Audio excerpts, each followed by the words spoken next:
واقعی بڑی پریشان کن صورتحال تھی۔ قافلے کے ساتھیوں کو اپنی جانوں کا اتنا زیادہ خوف تھا کہ وہ واپس لوٹنے اور عمر اور خنسا کا عذاب سہنے کو بھی تیار تھے۔ ادھر مجھے اپنے مشن کو بہرحال طور پر مکمل کرنا تھا۔ اگر صرف گائیڈ ہی واپس چلا جاتا تو میرے لیے باقی سب لوگ بیکار تھے۔ یہ چاروں لوسی صرف ہراول دستے کا کام دے رہے تھے اور انہیں خنسا اور عمر نے اجازت دے رکھی تھی کہ قافلے کے لوگوں میں سے اگر کوئی میری حکم مداولی کرے تو اسے بلا جھجک ہلاک کر دیں۔ مشن سے واپسی پر راجہ تریدیو کی بیوی اور لڑکے کے علاوہ انمول جواہرات کا خزانہ بھی ہمارے ہمراہ ہونا تھا۔ اگر قافلے کے لوگوں میں سے چند یا صرف ایک ہی جواہرات کی لالچ میں غداری پر آمادہ ہو جاتا تو ہم سب کو بے خبری میں ہلاک کر سکتا تھا۔ تھئی فطرتاً دوسروں کے مقابلے میں صلح جو اور پرامن ہوتے ہیں۔ اس کے علاوہ ان کے گھر بار اور خاندان کے لوگوں تک خنسا اور عمر کی بھی رسائی تھی، لیکن لوسی ایک بار غائب ہو جاتے تو ان تک کسی کا بھی پہنچنا محال تھا۔ میں نے تقریباً 1 گھنٹہ تمام صورتحال کا بریک بینی سے جائزہ لیا اور بالآخر ایک فیصلہ کر کے سرخ روشنی کا ایک راؤنڈ فائر کیا۔ یہ ان لوسیوں کے لیے فوراً واپس آنے کا سگنل تھا۔ ابھی 20 منٹ بھی نہ گزرے تھے کہ چاروں لوسی اپنی جیپ میں میرے پاس آ گئے۔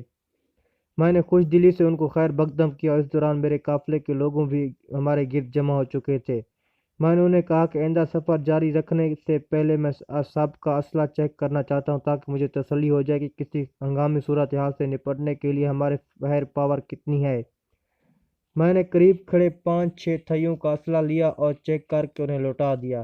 تھیوں کے لیے گائیڈ میرا مترجم تھا، جبکہ ایک لوس ٹوٹی پھوٹی انگریزی جانتا تھا۔ ان چاروں کے پاس چینی ساختہ سب مشین گنیں اور ریوالور تھے۔ میرا اسلحہ طلب کرنے پر پہلے تو وہ کچھ جھجکے، لیکن اپنے مترجم کے کہنے پر انہوں نے اپنا تمام اسلحہ میرے سامنے ڈھیر کر دیا۔ لوسیوں کے متعلق میں پہلے سے جانتا تھا کہ وہ ہمیشہ 2 بڑے خنجر اپنی پنڈلیوں سے باندھ کر رکھتے ہیں اور اکثر لوسی کراٹے کے ماہر ہوتے ہیں۔ میں نے ایک ایک کر کے ان کی گنیں اور ریوالور اٹھا کر دیکھی اور چیک کرنے کے بعد اپنے سامنے رکھ دیے اور ان سے خنجر طلب کیے۔ کچھ پاس و پیش کے بعد انہوں نے اپنے خنجر بھی میرے سامنے رکھ دیے۔ انہیں میرے اس طرح اسلحہ چیک کرنے پر کچھ شک سا پڑ گیا تو وہ بغیر میری اجازت کے اپنا اسلحہ اٹھانے کے لیے آگے بڑھے اور یہی لمحہ تھا جس کا مجھے انتظار تھا۔ میں نے فوری اپنا ریوالور نکالا اور ان پر تان کا کہا، اگر 1 انچ بھی آگے بڑھے تو گولیاں ان کی کھوپڑیوں میں اتار دوں گا۔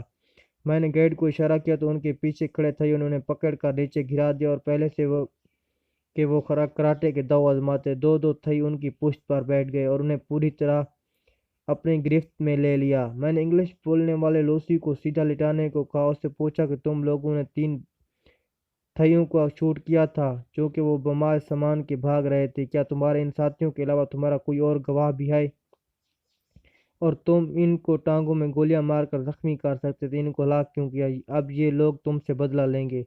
میں نے اسے ڈرانا چاہیے، تھئی کتے ہم سے کیا بدلہ لے سکتے ہیں؟ ان میں چنگ سات کے خاص آدمی بھی ہیں اور اچھی طرح سے جانتے ہیں کہ ہمیں غلط پہنچانے والے کا کیا انجام ہوگا۔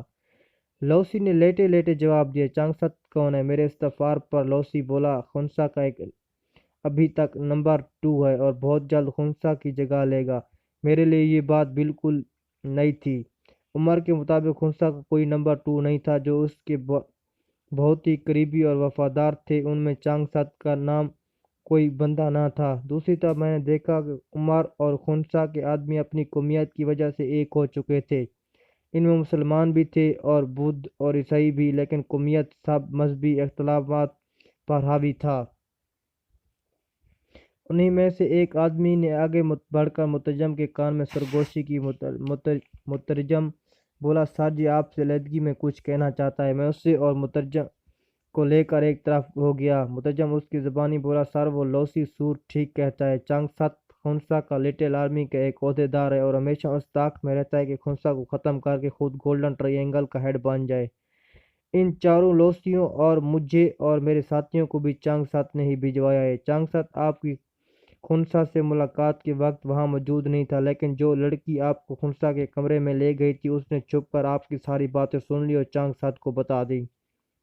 چنگ سات نے ان چاروں کو حکم دیا کہ جب آپ رانگا ماٹھی سے خزانہ لے کر واپس لوٹیں تو یہ چاروں برما کی حدود میں داخل ہونے سے پہلے ہی آپ سب کو ٹھکانے لگا کر اور خزانہ لے کر چیانگ میں رک جائیں اور ایک آدمی خفیہ طور پر چنگ سات کو اطلاع دے۔